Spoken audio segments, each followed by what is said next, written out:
ہمارے گھر اگر کوئی مہمان آتا ہے اور مہمان بھی ہمارا پیارا ہے،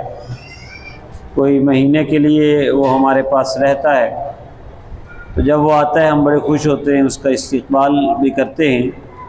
اور اس کی ہر طرح سے خاطر تواضع کی جاتی ہے، کسی بات میں بھی کچھ کسر نہیں اٹھا کر رکھی جاتی۔ اور جب مہمان جانے والا ہوتا ہے اور ہمیں یہ پتہ چلتا ہے کہ اب یہ جانے کے لیے ٹکٹ کروا رہا ہے اور واپس جا رہا ہے، تو اس وقت تو اس کی پھر خاص آوبھگت کی جاتی ہے اور اس کے لیے تحائف اور ان چیزوں کا ارینج کیا جاتا ہے کہ جی اب تو یہ ہم سے جا رہے ہیں، تو اب فوکس زیادہ دوبارہ اس کی طرف ہو جاتا ہے۔ اور بعض اوقات مہمان بہت پیارا ہو تو اس کو رخصت کرتے ہوئے آنکھوں میں آنسو بھی ہوتے ہیں اور اس کے جانے پر دکھ بھی ہو رہا ہوتا ہے کہ دل لگا ہوا تھا اور یہ اب یہاں سے جا رہا ہے۔ بس اسی طرح دیکھیے کہ اللہ تبارک و تعالیٰ کی طرف سے ماہ رمضان ہمیں ملتا ہے، اور ماہ رمضان سارا ہی برکتوں والا ہے۔ توجہ تو سب لمحوں میں ہونی چاہیے، لیکن خاص کر جب یہ ہم سے جدا ہو رہا ہوتا ہے اور ہم یہ سمجھتے ہیں کہ 27ویں شب آ گئی، آخری جمعہ آ گیا، تو پھر ہم خاص متوجہ ہوتے ہیں ماہ رمضان کی طرف۔ تو اس میں عاشقان رمضان تو پریشان بھی ہوتے ہیں، آنسو بھی بہاتے ہیں، دکھی بھی ہوتے ہیں، اور زیادہ کوشش کرتے ہیں کہ اب تو یہ جانے والا ہے، تو کچھ کوتاہیاں پہلے ہو گئیں، اب زیادہ سے زیادہ کوشش کریں عبادت میں، اور زیادہ سے زیادہ ہم ان باقی لمحوں میں اللہ تعالیٰ کی یاد کر لیں کہ رمضان جو نعمتیں ہمارے لیے بخشش کی لے کر آیا ہے، جہنم سے آزادی کے پروانے لے کر آیا ہے، تو ہم اس کی طرف پوری طرح توجہ کر لیں۔ لیکن کچھ لوگوں کا یہ رویہ ہوتا ہے کہ 27ویں شب جب آتی ہے تو وہ سمجھتے ہیں کہ آج ہمیں بس سارے کاموں سے آزادی کا ٹکٹ مل جانا ہے، تو بس آج تک ہی ہے۔ ایسا نہیں ہے، 27ویں کے بعد بھی باقی دنوں میں بھی پوری توجہ سے رمضان کی آخری رات تک، کہ آخری رات جب آتی ہے تو سارے مہینے میں جتنے لوگوں کی بخشش ہوتی ہے آخری رات میں اتنوں کی پھر بخشش ہوتی ہے۔ تو اس لیے جلدی نہیں مچانی چاہیے، بلکہ ماہ رمضان کو اچھی طرح رخصت کرنا چاہیے۔ اس میں خاص کر 27ویں شب کا میں نے عرض اس لیے کیا کہ 27ویں شب پہ زیادہ توجہ بھی ہے اور بزرگوں کے اقوال بھی موجود ہیں، تو اس لیے ٹھیک ہے، یہ بھی طاق راتوں میں سے ایک رات ہے، لیکن 29ویں بھی طاق رات ہے، اس میں بھی عبادت کرنی ہے۔ اور جشن نزول قرآن کی رات 27ویں ہے، یہ بھی علماء نے لکھا ہے، اس لحاظ سے اس کی زیادہ اہمیت ہے۔ لیکن 27ویں کو بھی رات جو ہے کہ لوگ جب جمع بھی ہو جاتے ہیں مسجد میں، آ بھی جاتے ہیں، تو اس وقت بھی وہ سنجیدہ نہیں ہوتی اس حوالے سے کہ اللہ کی یاد کریں، اس میں بھی وہ گپ شپ میں لگ جاتے ہیں، یا بیجا مسائل جو کہ کسی اور وقت بھی پوچھے جا سکتے ہیں یا ان پر بحث کی جا سکتی ہے، وہ اس وقت مناظرے لے کر بیٹھ جاتے ہیں۔ تو یہ رات رب کی بارگاہ میں حاضر ہونے کی ہے اور گڑ گڑا کر رونے کی ہے، دعا مانگنے کی ہے۔ اس طرح یہ 27ویں شب بھی گزاریں۔ اور پھر جمعۃ الوداع کو دیکھیں، جمعۃ الوداع جو ہے یہ آخری جمعہ ہے ماہ رمضان کا،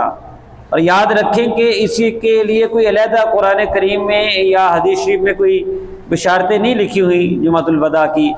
فضیلتیں نہیں ہیں۔ ہاں یہ ہے کہ جیسے رمضان المبارک کے سب دنوں کو دوسرے دنوں پر اہمیت حاصل ہے، فضیلت حاصل ہے، اور رمضان کی برکتیں کچھ اور ہوتی ہیں، تو وہی برکتیں رمضان کے جمعوں کے ساتھ بھی ملٹی پلائی ہوتی ہیں، اور رمضان کے تمام جمعوں کی حیثیت بھی بڑھ جاتی ہے، کیونکہ باقی دنوں میں بھی جمعہ جو ہے وہ سید الایام ہے، دنوں کا سردار ہے، جمعہ مسلمانوں کی عید ہے۔ ایک حدیث شریف میں ہے کہ عید الفطر اور عید الاضحیٰ سے بھی افضل ہے۔ پھر جمعہ کے دن اللہ تعالیٰ خاص بخشش فرماتا ہے لوگوں کی۔ پھر جمعہ کے دن ایک گھڑی ہوتی ہے جس میں دعائیں قبول ہوتی ہیں، اور پھر جمعہ کے دن ساری مخلوق اللہ تعالیٰ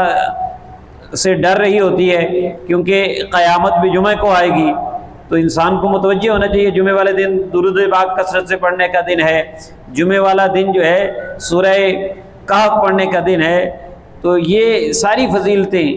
جمعہ کی اپنی جگہ موجود ہیں، اور یہ ساری فضیلتیں اس آخری جمعہ میں بھی موجود ہیں۔ تو اس لیے کوئی اسپیشلی علیحدہ جمعۃ الوداع کی کوئی فضیلت نہیں بیان کی گئی۔ ہاں اس لحاظ سے کہ جیسے میں نے تمہید بیان کی کہ سارے دنوں میں رمضان افضل ہے، اور باقی دنوں میں جو جمعہ افضل ہے تو رمضان کے جمعے بھی چاروں افضل ہیں۔ پھر ان چاروں جمعوں میں سے آخری جمعہ اس لحاظ سے کہ ہمارا فوکس اس پہ خاص ہو جاتا ہے کہ یار اب تو جمعۃ الوداع، یعنی آخری جمعہ آ گیا ہے، رمضان کا سب سے بہترین دن آخری آ گیا ہے، اب اس کے بعد تو رمضان ہم سے رخصت ہو رہا ہے، تو خاص توجہ ہو جاتی ہے۔ تو اس لحاظ سے اگر کوئی جمعۃ الوداع کہتا ہے یا اس کو سیلیبریٹ کرتا ہے اور اس میں اہتمام کرتا ہے عبادت کا، تو کوئی حرج نہیں، اچھی نیت ہے تو جمعہ والے دن خاص کر متوجہ ہونا چاہیے، رو رو کے دعا بھی کرنی چاہیے۔ یوم القدس بھی منایا جاتا ہے، خاص کر فلسطین والوں کے لیے، غزہ والوں کے لیے دعا کرے، بیت المقدس کی آزادی کی دعا کرے۔ تو یہ آخری جمعہ جو ہے رمضان کا آنے والا ہے۔ اس میں ایک مسئلہ اور بھی سماعت فرما لیں کہ لوگ کچھ روایتیں میسیج، آج کل میسیجز کا دور ہے تو وہ میسیجز کر دیتے ہیں، شیئر کر دیتے ہیں، اور وہ پہلے سے یہ ایک شروع سے ہمیشہ سے یہ سلسلہ چلتا آ رہا ہے کہ قضائے عمری کے نوافل بتائے جاتے ہیں کہ جمعہ کے دن 4 رکعتیں پڑھیں، ایسے ایسے پڑھیں تو آپ کی ساری عمر کی قضا نمازیں جو ہیں وہ ادا ہو جائیں گی، آپ کے ذمہ سے اتر جائیں گی۔ یاد رکھیے، توجہ سے سنیے، ایسے میسیج آئیں تو ان کو آگے بھی شیئر نہ کریں، اور ان پر اعتماد بھی نہیں ہے، کیونکہ کوئی مسند روایت اس حوالے سے موجود نہیں ہے۔ اگر تو مسند روایت ہوتی تو ہم اس کا سہارا لے کے اللہ کی رحمت پر امید رکھ سکتے تھے کہ ٹھیک ہے اللہ تعالیٰ چاہے تو 4 نفلوں سے بھی ساری نمازیں ہمارے ذمے سے ہٹا دے، لیکن چونکہ مسند روایت کوئی موجود نہیں ہے، یہ جو روایت پیش کی جاتی ہے اس کی کوئی بنیاد نہیں ہے، بے بنیاد ہے، تو اس طرح ذہن میں رکھیں کہ کوئی بھی ایسا طریقہ نہیں ہے شارٹ کٹ کہ آپ 4 نفل پڑھیں تو آپ کی ساری عمر کی جو نمازیں قضا ہو گئی ہیں، قضائے عمری ادا ہو جائے گی، عمر کی نمازیں ادا ہو جائیں گی، ایسا کچھ نہیں ہے۔ ہاں جو نمازیں ہم سے چھوٹ جائیں ان کا کیا ہے، ان پر 2 کام کرنے ہیں۔ ایک تو نماز چھوٹی فرض تو اس پر توبہ کرنی ہے کہ یا الہ العالمین یہ چھوٹ گئی، معاف فرما، آئندہ نہیں چھوڑوں گا۔ دوسرا اس کو قضا کرنا ہی ضروری ہے، اس کے فرض اور وتر جو ہیں وہ قضا ہی کیے جائیں گے، اس کے بغیر چارہ نہیں ہے، قضا کیے جائیں گے۔ سفر میں قضا ہوئی ہے تو سفر کی طرح قصر قضا ہوگی، اور اگر اپنے گھر پہ اپنے شہر میں قضا ہوئی ہے تو اپنے شہر کے حساب سے قضا ہوگی۔ تو فرضوں کے فرض اور وطروں کے جو وطر ہیں وہ ہمیں قضا کرنے ہی ہیں، قضا کر کے ہم جو ہے اللہ تبارک و تعالیٰ سے معافی بھی مانگے تب ہی قضا ہوگی۔ تو قضائے عمری کے نوافل کی کوئی شرعی حیثیت نہیں ہے۔ اللہ تعالیٰ سے دعا ہے کہ اللہ تعالیٰ ماہ رمضان کے باقی ماندہ دنوں میں ہمیں زیادہ سے زیادہ عبادت کرنے کی توفیق عطا فرمائے۔